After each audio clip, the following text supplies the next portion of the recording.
नमस्कार दोस्तों, कैसे हैं आप सभी के सभी। आई होप सभी हेल्दी हैं, कंसिस्टेंटली प्रिपेयर कर रहे हैं। तो एसबीआई क्लर्क मेंस के लिए जो बच्चे टारगेट कर रहे हैं कि सर एसबीआई क्लर्क मेंस में धमाल करनी है, सर फाइनली जॉब अचीव करना है, क्योंकि क्लर्क मेंस के बाद इंटरव्यू भी नहीं है, इसमें बढ़िया से कर दिया ना तो सर जॉब लग जाएगा और एसबीआई में जॉब लग जाएगा। तो उन बच्चों के लिए एक छोटा सा वीडियो, ज़्यादा समय नहीं लूंगा, 10-12 मिनट में सब चीज़ें आपको क्लियर कर दूंगा, ठीक है जी। तो सबसे पहले अपने बात कर लेते हैं कि यार एसबीआई क्लर्क मेंस का हमारा मेंस का जो एग्जाम है वो कौन सी तारीख को है। तो टेंटेटिव जो डेट आ रही है वो आ रही है आपकी 15 जनवरी 2023 की। आज की तारीख की बात करें तो आज 30 दिसंबर है, तो 15-16 दिन है हमारे पास अभी। जो बच्चे इंतजार कर रहे हैं कि सर एसबीआई क्लर्क प्री का रिजल्ट आएगा ना तभी मजा आएगा पढ़ने में, तब तक बहुत ज्यादा लेट हो जाएगा यार। एसबीआई क्लर्क मेंस के लिए सीरियसली जो कंपीट करने वाले उन्होंने ऑलरेडी मतलब उनको तैयारी स्टार्ट किए हुए, अच्छे से प्रिपेयर करते हुए थोड़ा टाइम हो चुका है ना। और जिन्होंने अभी तक नहीं किया है यार, अब हाई टाइम है कि अब तो अच्छे से पढ़ लो। आखिरी के कुछ दिन है, अब तो इंतजार करना बंद कर दो। तो अच्छे से पढ़ने के लिए हमें पिछले साल के पेपर में क्या हुआ था सर, क्या लेवल था, क्या टाइप था, वो थोड़ा सा आइडिया लग जाए ना तो प्रिपरेशन में थोड़ी सी हेल्प हो जाती है। और साथ ही साथ वीडियो के एंड में आपको कुछ सोर्सेस भी बताऊंगा फ्री और पेड का फॉर रीजनिंग, क्योंकि मैं रीजनिंग पढ़ाता हूं तो बात मैं स्ट्रिक्टली रीजनिंग की करूंगा, ठीक है जी। तो सबसे सबसे पहले अपने बात कर लेते हैं आपके कि क्या क्या आया था। 2021 का जो पेपर था ना उसमें एक शिफ्ट नहीं थी, दो शिफ्ट थी। और एसबीआई क्लर्क मींस में हमेशा से ऐसा होता है, जब से मैंने पढ़ाना स्टार्ट किया पिछले 3-4 साल से, तो कि दो ही शिफ्ट आती है हर बार, ठीक है। और दो शिफ्ट में एग्जाम हुआ था, और दो शिफ्ट में क्या क्या टाइप था, क्या क्या लेवल था, वो सारी मैं बातें करूंगा। और इस साल मैं क्या एक्सपेक्ट कर रहा हूं, क्या क्या जो पिछले साल के टाइप था उसमें क्या नया देखने को मिल सकता है, उसके बारे में भी थोड़ी थोड़े सजेशंस में दूंगा, ठीक है जी। तो शुरू करते हैं, शुरू से शुरू करेंगे सर। सबसे पहले बात आती है हमारे फेवरेट टॉपिक की, जो है मशीन इनपुट आउटपुट। इस साल भी हो सकता है दोनों शिफ्ट्स में आपको मशीन इनपुट आउटपुट देखने को मिले। पिछले साल दोनों शिफ्ट्स में मशीन आउटपुट पूछा गया था। एक शिफ्ट सर 4 क्वेश्चंस का वेटेज था, एक शिफ्ट में शायद 2 या 3 क्वेश्चंस का ही था। सवाल कोई बहुत मुश्किल नहीं था, बीच में कुछ कुछ जगहों पे सिंबल्स दे रखे थे, बाकी लेटर नंबर का ऑपरेशन था स्टैंडर्ड वाला। और वैसा ही कुछ इस बार भी अपने एक्सपेक्ट कर सकते हैं एसबीआई क्लर्क मेंस पे। बट जिस तरह का ट्रेंड देखा जा रहा है, आईबीपीएस क्लर्क मेंस में देखा, आईबीपीएस पीयू मेंस में देखा, एक एग्जाम आईबीपीएस क्लर्क मेंस था, हाँ शायद आईबीपीएस क्लर्क मेंस था, जिसमें दो मशीन इनपुट आउटपुट के सेट्स पूछे गए थे। एक था नॉर्मल वाला जैसा होता है, और एक थोड़ा सा अलग टाइप का था। असली में जो अलग टाइप का था वो और ज्यादा आसान था, उसको बनाना और ज्यादा आसान था। बड़ा सिंपल सा था कि ट्राइंगल कुछ दे रखे थे, एक हेक्सागन बना रखा था, उसके कॉर्नर्स पे ट्राइंगल थे, ट्राइंगल पे कुछ वैल्यूज थी, एक लेटर था, एक नंबर था, उससे इनपुट से आउटपुट का पूरा बता रखा था कैसे बनाना है, और फिर हमारे वाले दिए हुए से आउटपुट बनाना था। तो कुछ थोड़ा सा कुछ इंटरेस्टिंग भी कर सकते हैं, बट उसके लिए सर हम तैयार हैं, ऑलरेडी हम प्रैक्टिस कर रहे हैं, तो घबराने की कोई जरूरत नहीं है। मेरा पर्सनली मानना है एसबीआई क्लर्क मेंस का जो मशीन इनपुट आउटपुट आएगा वो जरूर जरूर अटेम्प्ट करना यार, वो आपसे बिल्कुल बन जाएगा। पर उन्हीं बच्चों से बनेगा जिन्होंने अच्छे से मेहनत की है, जिनसे मशीन इनपुट आउटपुट बनता है। बहुत मुश्किल नहीं आने वाला, डुएबल वाला ही आएगा, ठीक है जी। तो इसके बाद फिर सिलॉक्स के प्री लेवल वाले सवाल थे। प्री लेवल कैसे, मतलब कि आपके 4 स्टेटमेंट्स दे रखे थे और नीचे ऑप्शंस में कंक्लूजन दे रखे थे, और पूछा गया था इसमें से कौन सा फॉलो करता है। उस टाइप का हो सकता है जो इजियर शिफ्ट हो, उसमें इस तरह का आपको देखने को मिले।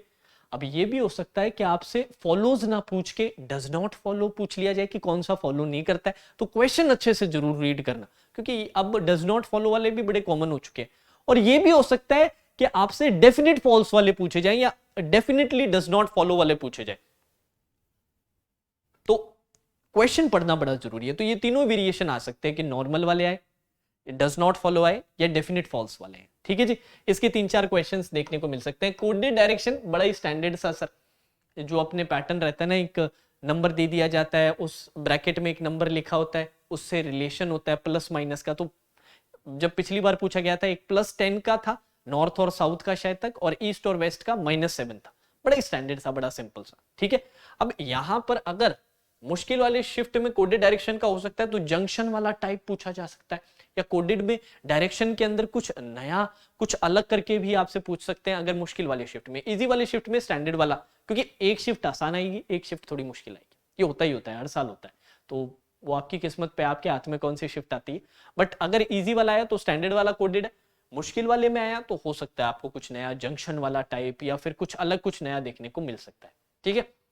देन सर क्या है क्राइटेरिया बेस्ड क्वेश्चन। ये क्राइटेरिया बेस्ड क्वेश्चन क्या होते हैं सर?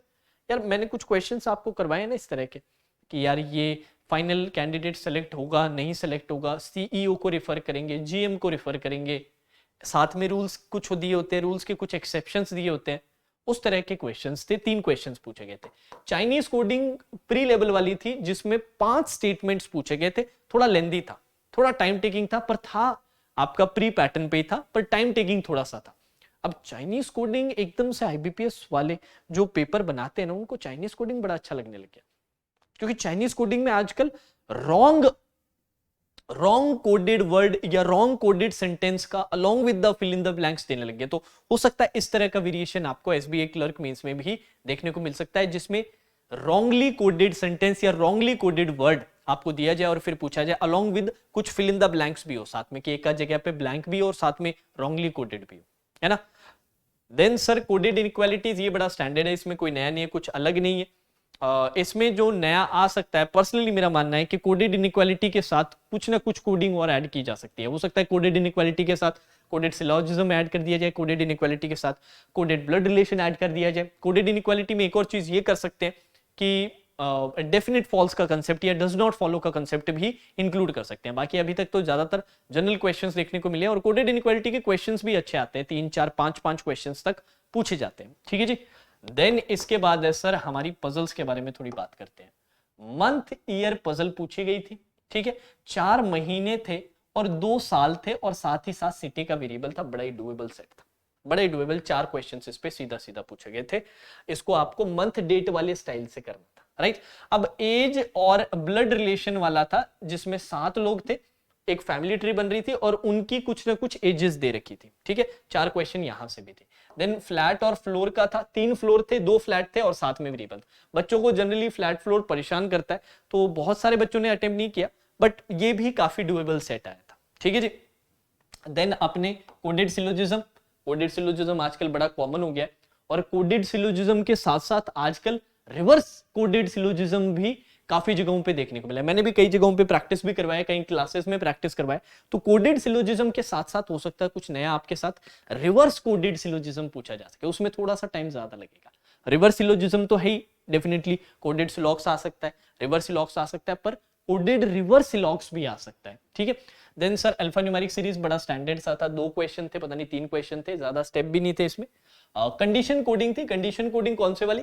जैसे दिया जाता है कि अपना पूरा जो ए बी सी डी करके उनको किसी तरीके से कोड कर रहे हैं कि भाई वोवल्स को किसी तरीके से कर रहे हैं, कंसोनेंट को किसी तरीके से कर रहे हैं, फिर नीचे रूल्स दे रखे हैं कि अगर इसके बाद ये आ जाए तो ये कर देना, इसके बाद ये आ जाए तो ये कर देना, और फिर कुछ वर्ड्स या फिर कुछ सेंटेंस या तो एक वर्ड दे दिया जाता है या फिर 2-3 वर्ड करके एक सेंटेंस का कोडिंग पूछ लिया जाता है जो ऊपर से अपने पढ़ के करते हैं। तो उसके सवाल थे, थोड़ा सा टाइम टेकिंग था बट डुएबल था। देन सर एक लीनियर रो का सेट था, सिंगल लीनियर रो था, 15 सीट्स थी, 3 सीट वेकेंट थी, 12 लोगों को बिठाना था। ये थोड़ा सा टाइम टेकिंग लग रहा था उस टाइम। देन सर एक नया टाइप का था, लीनियर रो का आया था। इसमें क्वेश्चन तो आई थिंक 2 ही क्वेश्चन थे, 2 ही क्वेश्चन सास थे, 2 थे या 3। एसबीआई क्लर्क मींस की एक चीज मैं आपको और बताता हूँ, बड़ा फेमस है शॉर्ट पजल्स देने के लिए, बड़ा फेमस है। पिछले 2 साल से मैं देख रहा हूँ शॉर्ट, एक नहीं, 2 नहीं, 3 4 शॉर्ट पजल्स दे देता है। भाई 2 क्वेश्चन इस पे 3 क्वेश्चन इस पे, 1 क्वेश्चन, इस तरह के खूब देता है। तो उन शॉर्ट पजल्स पे खास नजर रखना, वो बन जाएगी, थोड़ा सा ही टाइम लगेगा, ज्यादा नहीं लगेगा, नंबर से कम देगी, पर डुएबल होती है काफी, और उससे अपना बूंद बूंद करके ही तो घड़ा बनता है यार, बूंद बूंद करके ही तो घड़ा भरता है। तो ज्यादा लालची पहली मत हो जाना, ठीक है। उछल के मत कूद पड़ना बड़े वाली पजल पे। अपने को सही ऑर्डर रखना बहुत जरूरी है, तभी सिलेक्शन होगा, तभी बढ़िया अटेम्प्ट हो पाएगा, तभी अच्छे नंबर ला पाएंगे अपने। जितनी अपनी पोटेंशियल है ना उतना अच्छा कर पाएंगे, ऑर्डर सही रखना है, ठीक है। देन सर आपका जो ये लेटर वर्ड बेस्ड पजल, ये कौन सा हो गया? जैसे कि कोई भी वर्ड रख लो, राधे जैसे वर्ड है, कृष्णा जैसे वर्ड ले लिया कि भाई कृष्णा के जो लेटर्स हैं उनके पहले 15 कंसेक्यूटिव प्राइम नंबर्स के सामने जमाने हैं, और उसके साथ साथ ये कुछ और लेटर्स भी दे देते हैं, उनकी कुछ कंडीशंस देके 2-3, जो बड़ा कॉमन क्वेश्चन आजकल बन गया, आपने नोट किया होगा। ये शॉर्ट पजल आजकल बहुत ही एक स्टेपल बनता जा रहा है सर सभी मेंस एग्जाम का, कि 2-3 क्वेश्चन इस तरह के पजल पे हर क्लर्क मेंस पे, पीओ मेंस लेवल के, अच्छे लेवल के एग्जाम्स में देखने को मिलता है। तो वो ये भी पिछले साल भी देखने को मिला था। मंथ बेस्ड एक सवाल था जिसमें 10 महीने दे रखे थे, 10 लोग थे, साथ में वेरिएबल था। एक सर्कुलर पजल थी जिसमें 10 लोग थे, ऑल फेसिंग इनसाइड, और ये बोल रखा था कि अल्फाबेटिकल ऑर्डर में जो पास पास आते हैं, डू नॉट सिट टुगेदर, वो जो लाइन होती है ना, वो वाली लाइन यहाँ पर भी लगा रखी थी। बड़ा इजी पजल था, बहुत आराम से बन रहा था। ईयर एज वाला था जिसमें बेस ईयर वाला स्ट्रक्चर था, 6 पर्सन्स थे और फ्रूट का वेरिएबल था, यहां से भी 4 क्वेश्चंस पूछे गए थे। देन आपका स्टैंडिंग ऑर्डरिंग वाला सवाल था जिसमें 7 लोग थे जिनकी हाइट के हिसाब से ऑर्डरिंग करनी थी, हाइट की वैल्यूज वगैरह थी और थोड़ा एनालिसिस था इसमें, राइट। देन आपकी सिंपल सा एक ब्लड रिलेशन था फैमिली ट्री वाला, इस पे 3 क्वेश्चंस पूछे गए थे, बड़े मजे से बन रहा था ये वाला। देन आपके दोनों शिफ्ट्स में लॉजिकल रीजनिंग में 6 से 7 क्वेश्चंस जरूर थे। तो अगर आप यहां पर देखिए ना, तो इसमें लगता है कि सर इसमें काफी सारा पार्ट डुएबल है, काफी सारा पार्ट ऐसा है जो किया जा सकता है। वो इसलिए क्योंकि शिफ्ट 1 और शिफ्ट 2 दो में होते हैं। शिफ्ट 1 के ऑलमोस्ट मुझे सारे पता चल गए, पर शिफ्ट 2 के सारे पजल्स मुझे नहीं पता चल पाए। 2 पजल, 1 या 2 पजल मुझे नहीं मिल पाए। वो इसलिए नहीं मिल पाए क्योंकि ये वो 2 पजल थे जो बिल्कुल न्यू पैटर्न पे थे, ऐसे थे जो बच्चों ने देखते ही छोड़ दिया, बच्चों को याद भी नहीं रहा कि यार ये टाइप था, ये था, वो था, याद भी नहीं हमें, और उन पजल से हमें कोई मतलब भी नहीं है। वो सब पजल सर हम क्यों करेंगे जब हमारे पास इतने सारे डुएबल वाले सेट्स हैं, उनको पहले करेंगे ना। तो पेपर में अगर अच्छा करना चाहते हो ना, तो ये बात गांठ बांध लो, दिमाग में एकदम जमा लो दही की तरह। क्या बात सर?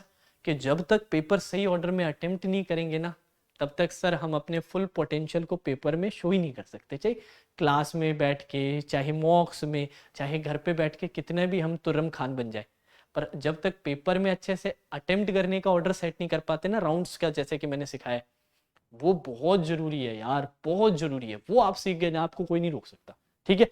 अब जाने से पहले आप लोगों के लिए कुछ सोर्सेज जो रीजनिंग के लिए अच्छे से पढ़ना चाहते हैं। सबसे पहले फ्री सोर्स की अगर मैं बात करूं तो M3 2022 एक बहुत ही एक्सटेंसिव और बहुत ही एक्सक्लूसिव प्लेलिस्ट है। ऐसी प्लेलिस्ट जो YouTube में कुछ ही जगहों पर, कुछ ही चैनल्स है, कुछ ही प्लेटफॉर्म्स है जो YouTube पे मेंस लेवल का बहुत बढ़िया कंटेंट करवाते हैं, और उनमें से मैं अपने चैनल को भी एक चैनल मानता हूं। और उसमें M3 वाली जो सीरीज है, बहुत ही बेहतरीन मेहनत कर रखी है। अभी करंटली लाइव क्लासेस भी चल रही है इस सीरीज की, अगर आप फॉलो करना चाहें तो 4:30 बजे अभी के लिए चल रही है। मंडे, आपके वेडनेसडे और फ्राइडे, ये 3 दिन ये क्लास रहती है, लाइव अभी चल रही है M3 2022 की। इसके अलावा M3 2021 मेरा पर्सनली मानना है कि ये और ज्यादा एक्सटेंसिव प्लेलिस्ट है। ये मेंस की, क्वांट्स और रीजनिंग की और ज्यादा एक्सटेंसिव है। इसमें हमने खूब मेहनत की थी 2021 में, पेड में हमने पढ़ाया नहीं था, सारी चीजें हमने सिर्फ YouTube पे पढ़ाई थी। इस साल पूरी जान लगा दी थी मैंने और सिंह सर ने। तो ये M3 2021 में इसका निचोड़ मिलेगा। और जो अभी करंट सीरीज चल रही है, एक और एक्सक्लूसिव और शानदार न्यू पैटर्न, नए नए सवालों से भरी हुई M3 2022, और इसकी लाइव क्लासेस 4:30 बजे YouTube पे अभी करंटली चल रही है। तो ये दोनों सीरीज आपको जरूर फॉलो करके रखनी है, ठीक है जी। अब बात आती है पेड की, क्योंकि अपना जो पेड है ना, वो भी ऐसा नहीं है कि सर पेड मतलब पैसे ले लोगे हमसे, इतने ज्यादा नहीं लेंगे यार। सारे कोर्सेज की जो कीमत है बहुत ही मिनिमल रखी है, आप लोगों का ध्यान रखते हुए। तो पेड में मैं अभी मैंने अपना आज ही ये कोर्स कंप्लीट किया है, SBI क्लर्क मेंस का crash course for both quants and reasoning. 25 session practice के, बहुत ही शानदार, एकदम सटीक सेशंस करवाए हैं। एग्जाम लेवल पे अपने ने पूरा का पूरा डिस्कशन किया है। तो मेरा पर्सनली मानना है, जो बच्चे ऑलरेडी थोड़े टाइम से प्रिपेयर कर रहे हैं, उनके लिए एक बहुत ही ये मोमेंटम बूस्टर रहेगा, एक फाइनल बूस्टर रहेगा एग्जाम से पहले, अगर आप इसे करके जाते हैं अलोंग विद योर मॉक्स। मॉक्स हमेशा इंपॉर्टेंट रहते हैं, कोई भी कोर्स मॉक्स को रिप्लेस नहीं कर सकता। तो इस कोर्स के साथ अगर आप वो करते हैं और आपको प्रिपरेशन करते हुए टाइम हो चुका है कि आपने अच्छे से प्रैक्टिस कर रखी है, आपने कंसेप्ट्स क्लियर कर रखे हैं, तो ये एक बूस्टर शॉट की तरह रहेगा। इसके अलावा प्रैक्टिस के लिए आपको M3 वॉल्यूम 2 है, ये और ज्यादा थोड़ा सा एक्सटेंसिव प्रैक्टिस है, both for quants and reasoning. इसमें हमने थोड़ा सा बाइफर्केशन कर रखा है कि मिसलिनियस के सेशंस अलग लिए थे, हमने DI पजल्स के अलग लिए थे। टोटल हमारे 40 सेशंस ईच थे, 40 रीजनिंग के, 40 क्वांट्स के, तो यहाँ पे थोड़ा सा एक्सटेंसिव रहेगा। देन मैंने मिनी मॉक्स की एक सीरीज करवाई थी रीजनिंग की, आई थिंक इसमें 20 मिनी मॉक्स आपको मिलेंगे। 20 से 25 क्वेश्चन हर सेशन में, और लेवल अपने ने थोड़ा सा अच्छा यूनिक न्यू पैटर्न थोड़ा सा हटके वाला लेवल रखा है यहाँ पर, जो आपको बहुत पसंद आएगा प्रैक्टिस करने में। और ये मेरा वो बैच है जो सब बच्चों को कंप्लीट करना चाहिए, स्पेशली वो बच्चे जो मेंस लेवल पे कंसेप्ट क्लियर करना चाहते हैं, मेंस लेवल पे टॉपिक वाइज सर करना चाहते हैं, तो उनके लिए विद्या बैच के साथ आप M3 वॉल्यूम 1 की प्रैक्टिस करें, कि विद्या बैच से कंसेप्ट करें, थोड़ी प्रैक्टिस करें, और उसके बाद M3 वॉल्यूम 1 वाली भी प्रैक्टिस कंप्लीट करें। यहाँ पर रीजनिंग है, सिर्फ क्वांट्स नहीं है, सिर्फ रीजनिंग है, ये मैं आपको पहले ही क्लियर कर देता हूं, ठीक है जी। रीजनिंग स्पेसिफिक है, मेंस लेवल कंसेप्ट्स सारे टॉपिक वाइज कंसेप्ट्स किए, और ये मेरा इस बार का नया कोर्स होने वाला है SBI PO mains 2022 mini mocks of reasoning, 50 sessions, 25 questions in each session, high level stuff, high level content. SBI clerk mains वालों के लिए भी डेफिनेटली यूजफुल, क्योंकि SBI क्लर्क मेंस की दोनों शिफ्ट्स इजी नहीं होती, शिफ्ट 2 वाली डेंजरस शिफ्ट होती है, तो वहां पर PO मेंस लेवल पे प्रैक्टिस करना भी बहुत फायदेमंद रहता है। तो SBI PO mains 2022 mini mocks की ये सीरीज है, इसका लिंक जो है आई एम होपिंग कि इस वीडियो के अपलोड होते होते एक्टिवेट हो जाएगा, और एक कोड भी है अगर आप यूज करना चाहें तो, ये आने वाले कुछ दिनों के लिए 30% ऑफ देगा आपको सभी चीजों पे। कोड है NY23। NY23 का सर मतलब बता दो तो याद रखना आसान रहेगा, न्यू ईयर 2023 वाला। तो NY23, N capital Y capital 23 बिना किसी स्पेस के, तो इस पे क्या मिल जाएगा, इस पे 30% ऑफ मिल जाएगा सभी कोर्सेज पे, अभी लिमिटेड 2-3 दिनों के लिए ये निकाला है, ठीक है। और ये मेरा अभी लेटेस्ट लाइव कोर्स रहेगा, जिसमें 15 सेशंस लूंगा, हर सेशन में 25 क्वेश्चंस करवाऊंगा SBI PO mains level, but this will be useful for SBI clerk main student also, क्योंकि फ्लो कभी नहीं टूटना चाहिए यार। मेंस का जो मेन है ना, मेंस की तैयारी में प्रॉब्लम क्यों आती है इतनी, क्योंकि सर बीच बीच में प्री के एग्जाम आ जाते हैं, ये प्री आ गया, वो प्री आ गया, ये प्री आ गया, वो प्री आ गया। मेंस का फ्लो सर जो चाहिए ना, क्योंकि प्री के लिए आपको इतना फ्लो चाहिए, तो मेंस के लिए तो इससे तो ज्यादा ही चाहिए होगा ना काफी, क्योंकि लेवल ऑफ क्वेश्चन ज्यादा होते हैं, एक्सप्लोर करने के लिए चीजें ज्यादा होती है। प्री का बड़ा एक सेट सा डब्बा है, स्ट्रक्चर है, जो पिछले 5-6 साल से वही चलता आ रहा है, पर मेंस में हर साल कुछ नया टाइप दिखता है, नई टाइप की पजल, नई टाइप की मिसलिनियस क्वेश्चन, नई टाइप की कोडिंग, नई टाइप का मशीन इनपुट आउटपुट, और उससे फिर संभावनाएं निकलती है कि सर ये भी पूछा जा सकता है, इसको ऐसे करके ऐसे भी पूछा जा सकता है। तो हमेशा हमारी कोशिश होनी चाहिए कि नए नए तरह के सवाल हम प्रैक्टिस करें, और वही मैं आपको कराने की कोशिश करता हूँ। सिर्फ कंसेप्ट क्लियर करने से कुछ भी नहीं होता, आई प्रॉमिस यू यार, रीजनिंग में कंसेप्ट वंसेप्ट कुछ होता ही नहीं है, ये सब क्वांट्स की बातें हैं, ये सब क्वांट्स की बातें हैं। कंसेप्ट क्लियर करना है, डीप होना है, वो सब वहां पर अच्छा लगता है। रीजनिंग में सच कोई कंसेप्ट नहीं होता, रीजनिंग का मतलब है प्रैक्टिस। और मीन्स का ऐसा सिनेरियो रहता है कि काफी चीजें कॉमन आती है बार बार, बट काफी सारी चीजें ऐसी है जो नई नई आती है हर साल, तो उससे अप टू डेट रहें, इसलिए मैं बच्चों को लगातार कोर्सेज करवाता हूँ। मेरे को 5 महीने हो चुके हैं अपना प्लेटफॉर्म स्टार्ट किए हुए, 20 जुलाई को मैंने अपना पहला कोर्स स्टार्ट किया था, अभी आज अपने 30 दिसंबर है, तो 5 महीने से थोड़ा सा ऊपर हो गया। इस 5 महीने के अंदर ऑलरेडी मेंस के मैं 5 से 6 कोर्सेज करवा चुका हूँ, क्योंकि जैसे ही एक कोर्स कंप्लीट होता है उससे 1-2-3 दिन के गैप में मैं दूसरा कोर्स फिर से स्टार्ट करता हूँ, जिससे कंटिन्यूटी कभी ब्रेक ना हो मेरे स्टूडेंट्स की, जो मुझे रेगुलरली फॉलो कर रहे हैं, उनको ऐसा ना लगे कि सर अब क्या करें हम बैठ के। तो उनके लिए लगातार मैं चीजें लाता हूँ, और रीजनिंग में अच्छा करना है ना, तो ये लगातार फ्लो, ये लगातार प्रैक्टिस बहुत इंपॉर्टेंट है, और वो भी अच्छे कंटेंट की, है ना, डिफरेंट न्यू पैटर्न कंटेंट की। अपने जो जनरली पूछा जाता है वो वाला कंटेंट भी इंपॉर्टेंट है, पर कंटिन्यूअस रहना बहुत जरूरी है, कंसिस्टेंट रहना जरूरी है, ठीक है जी। तो ये मेरे कुछ सजेशंस थे, आप चाहें तो इसे फॉलो कर सकते हैं, लिंक मैंने नीचे डिस्क्रिप्शन में दिया है अपने साइट और ऐप का, वहां से आप विजिट कर सकते हैं। भूलिएगा नहीं, अभी कोड चल रहा है आप लोगों के लिए NY23, NY23, ये मत भूलिएगा। और जाने से पहले हमारे स्पॉन्सर जो गाइडली रहे हैं, बहुत ही शानदार ऑफर आप लोगों के लिए लेकर आए हैं, सारी चीजें मिल रही है आपको। गाइडली प्राइम है, प्राइम के अंदर क्या है, सारी तरह के बंडल PDF, देन आपका yearly platinum mock test series है सर, इसमें क्या है, इसमें सब तरह की mock test series, then sir आपका इसके साथ गाइडली का अल्टीमेट बंडल भी है, ठीक है जी, गाइडली का अल्टीमेट बंडल भी है। तो कुल मिला के सारी चीजें एक ही जगह पर, सारी चीजें सर, जितना भी इनका प्री कंटेंट है बैंक इंश्योरेंस के लिए, सब एक जगह पर कितने रुपए का पड़ेगा सर? 1199। पर इतने रुपए भी देने की जरूरत नहीं है। क्यों सर? फिर कितने रुपए देने की जरूरत है भाई? कोड लगा देना वर्चुअस। क्या कोड लगाओगे? वर्चुअस सर कोड लगाएंगे, और ये लगा के कितना डिस्काउंट पाएंगे? 12% का इसमें भी ऑफ लेकर जाएंगे सर। हाँ जी, तो इसमें भी 12% का discount using the code virtuous. यहां पर भी आपको दिख रहा है वर्चुअस, जो अपना यूट्यूब चैनल नेम है वो लगाना। Link is in the description, description में लिंक देखना। बहुत एक अच्छा ऑफर है, बहुत एक अच्छा इन्वेस्टमेंट है। ठीक है, now that's all for today session. Take care.